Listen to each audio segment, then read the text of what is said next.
When a conversation turns tense, most people lose control. Their pulse spikes, their breath shortens, and the mouth takes over long before the brain is able to catch up. We've all felt it. That moment you're arguing with your partner or your boss, something hot climbs up your neck, and you can hear yourself saying things that you know you'll regret, but you can't stop it. So here's the problem. It's not the argument that hurts you. It's that emotion hijacking the steering wheel. The minute that you react, you surrender power. But there's a way to take it back. I call it a 2-minute de-escalation strategy. It's not therapy. It's not breathing tricks. It's strategy. The goal isn't to win the argument or to please anyone. The goal is to stay faithful to your purpose. You hold your composure so that you don't sacrifice the future to the moment. You don't raise your voice, you lower your pulse. You don't force agreement, you regain command. So let's break it down. Step 1. Recognize and stop. Power begins with awareness. The body always warns you before your mouth betrays you. Your face warms, your jaw gets tight, the words line up like bullets. That's the moment you say one sentence and one sentence only. Stop. You can say it internally, or you can say it out loud. But whatever you do, just stop. Stop talking, stop defending, stop explaining. Whatever it is, just stop. And at that moment, you've actually claimed your first victory. It's over your reflexes. And in that half of a second, you prevent reactivity from dictating your future. Step 2. Give yourself time. Pause is power. Most people rush to fill a silence because it feels awkward. But silence is a tool. When you pause, the other person starts to wonder what you're thinking. And that shift breaks their rhythm. It also breaks yours. That process where you say things and do things that you regret, you label that pause so it's not misread as stonewalling. I'll be right back. Hold that thought. I do want to hear this. You're not asking and you're not persuading. You're just taking charge with the promise that you'll be back. It does 3 things. It buys you space, it signals maturity, and it forces the other person to slow down with you. If you control the tempo, you control your reactions to the events. So step 3, you've already stopped. Now you've got to ground yourself. You can't reason your way out of adrenaline. You have to stop it. Inhale for 3 seconds. Exhale for 6. Drop your shoulders. Unclench your hands. Loosen your jaw. If you're in a bathroom, splash cold water on your face. Get a drink. Not caffeinated, by the way. Use activity to lower your temperature. You're not suppressing emotion. You're stabilizing chemistry. Calmness isn't weakness here. It's the readiness that lets the strategic part of your brain get involved in the situation. Step 4, define what you want. All conflict is a negotiation, even at home. Before you re-enter the conversation, decide your goal. Not emotionally, but strategically.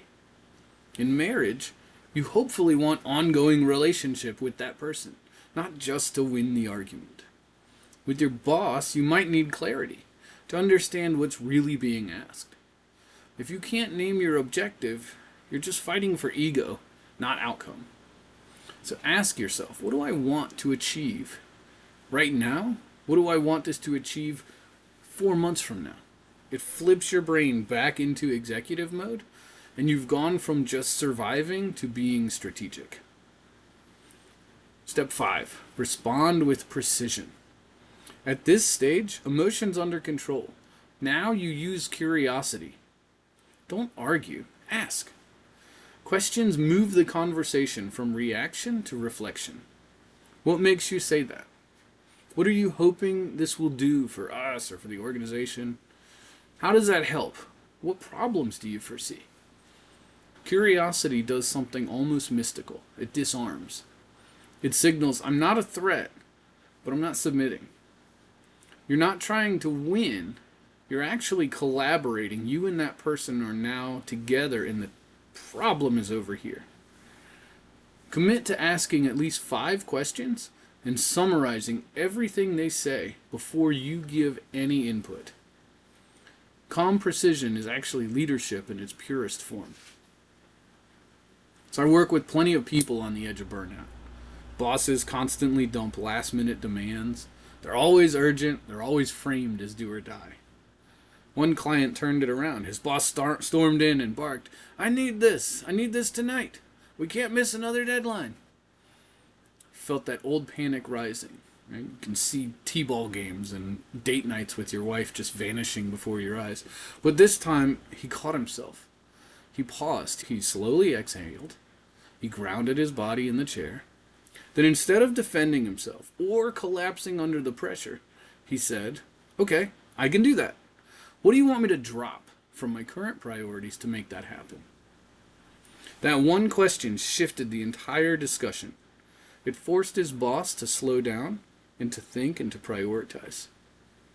My client didn't resist, he clarified. Most people, by the way, go through life thinking their boss knows everything that they're doing. They don't. So he didn't fight, he collaborated. He gave himself time and space. He gave both of them room to act intelligently rather than impulsively. And that's what I mean by control through calm.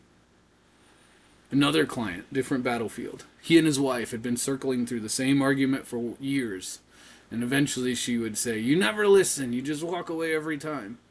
And he would meet it with logic and proof, or he would prove her right and retreat and walk away.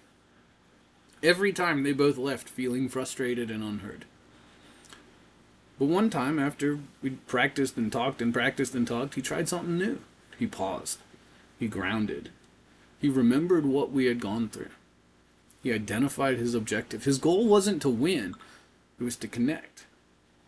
So when that wave came, he steadied himself. And he said, I hear that you're frustrated. I want to understand. What exactly feels ignored to you? And that sentence changed the conversation. The fight deflated. What followed wasn't a debate. Suddenly they were working together on fixing the same thing. He created psychological space, just enough for both of them to go from defensive to dialogue. And if you give space, you make collaboration possible. When you stay grounded, you invite that collaboration. Both clients learn the same lesson. Before you can lead anyone else, your boss, your partner, your team, you have to lead your nervous system. Pause, ground, name what matters. Then collaborate from that place. The pause isn't passive. It's choosing strategy over emotional cycles. And in that stillness, people can still identify what they're really fighting for, whether it's respect or clarity or connection. Not the appearance of a victory, the gotcha moment. So this de-escalation strategy isn't about being soft, it's about being sovereign. When you control your physiology, you control your tone. You control your tone, you control perception. When you control perception, you control the outcome. So remember the sequence. Recognize, pause, ground, define, respond. Do it often enough, and calm stops being an act. It becomes instinct. Because the one who stays calm decides how the moment ends. Control yourself, and everyone else adjusts. That's real strategy.